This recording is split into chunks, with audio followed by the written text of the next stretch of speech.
Here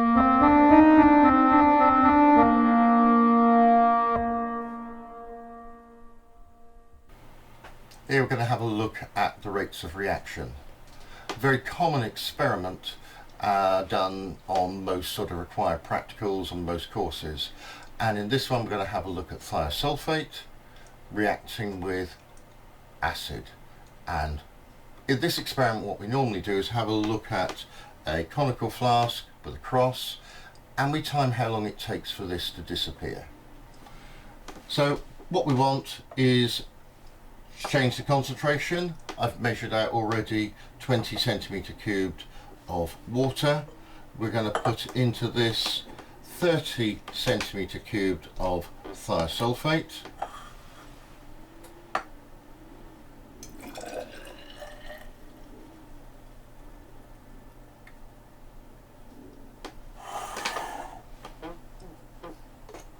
And we're going to use 10 centimetre cubed of 2 molar hydrochloric acid.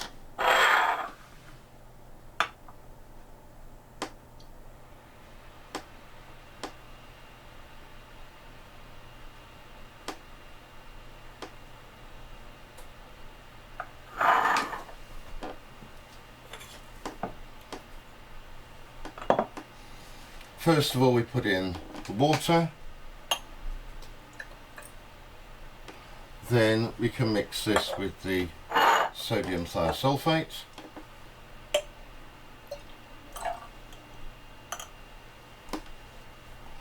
And the idea of this experiment is that we're going to mix different concentrations of the sodium thiosulfate with different concentrations of the water, and each time we're going to keep the volume the same.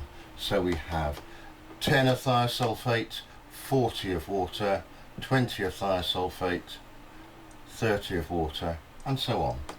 And each time we add the same amount of acid and we see what happens. So the beaker, the conical flask, is over across on a piece of paper. Let's pour in the acid. We start the stop clock. We give it a good mix, and now we watch. It's important that we look from the same angle each time so that we can measure the time it takes for that cross to disappear. And it's quite difficult to do this. I have to get my head right over the top so that I can see. And let's put a camera there so we can have a look and see how that's going. Already you can see it's changing colour and the cross is starting to disappear, and the exact point where it disappears is quite difficult to gauge really, which is why it's important the same person does it and from the same angle each time. And as I can see, that cross is nearly disappearing,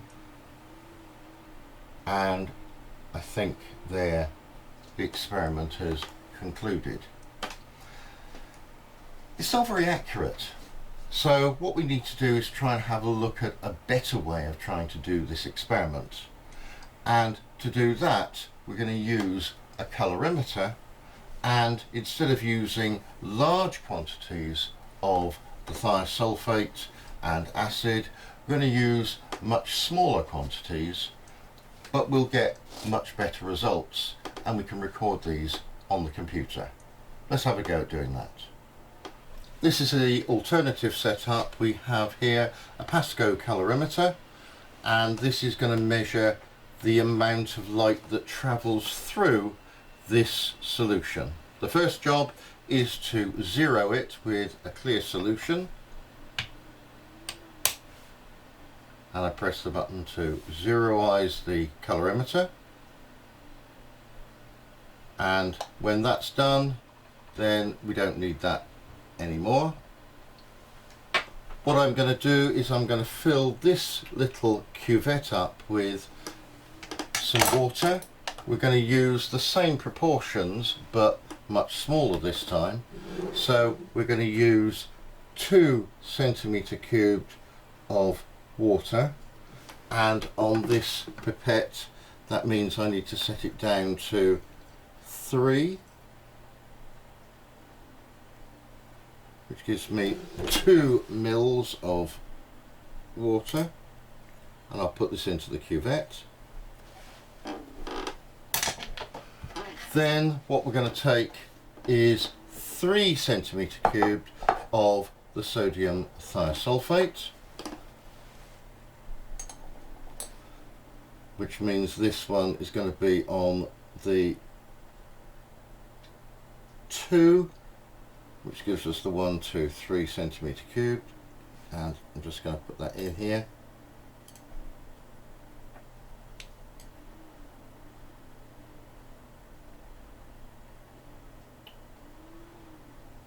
There we go. Put the thiosulfate away safely, and then I want to take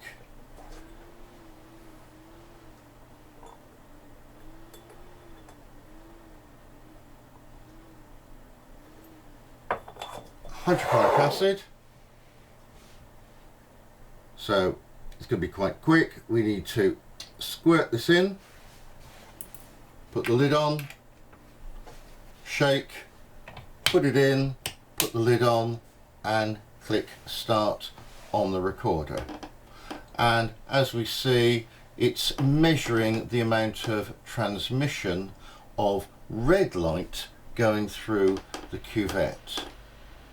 And for a while nothing seems to happen, and then suddenly we start to see the reaction occurring, and we're getting a slight cloudiness now starting to appear.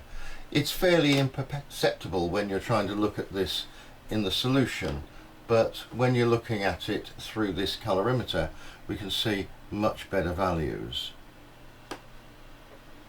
And we can see we're now down to about 50% transmission, and we're starting to get a particular shaped curve being made for this reaction.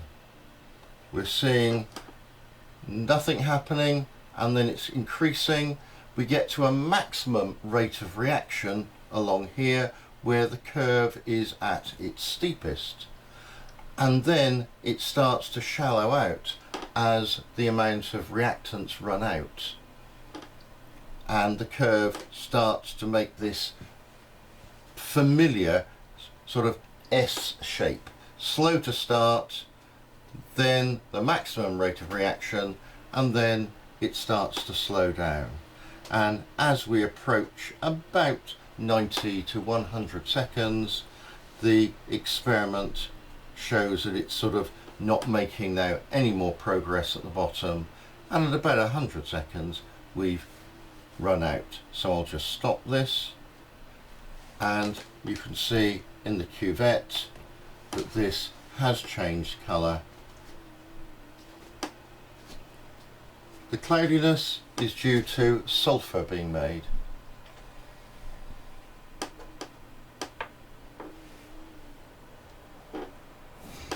Now we can repeat this experiment with different concentrations, so let's do that. And I've got one that's much faster. This is now just pure sodium thiosulfate. We'll put in the same amount of acid,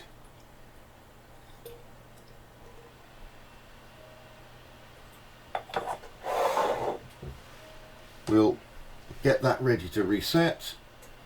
Ready, go. We put in, lid on, shake, in, and we can start this one. And what we should see as this one runs, it should run much quicker, and this line should be much steeper, as the rate of reaction is very much faster in this reaction. And we'll see that this top curve was very quick to disappear. Here is our rate of reaction going much faster, and it curves out much quicker at the bottom, and the reaction is over now in about 40 seconds. And leaving this 40 to sort of 50 seconds, 45 seconds, yeah, it's about done, and this reaction is complete, and we'll stop the recording.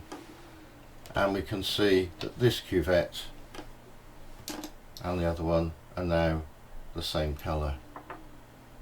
If I put up the previous run, we can see and compare the rates of reaction. Here the rate of reaction much slower, and this one more concentrated, the rate is much faster. So this is a more accurate way of trying to do the sodium thiosulfate and hydrochloric acid reaction, to look at the change of concentration on the effect of the rate of the reaction.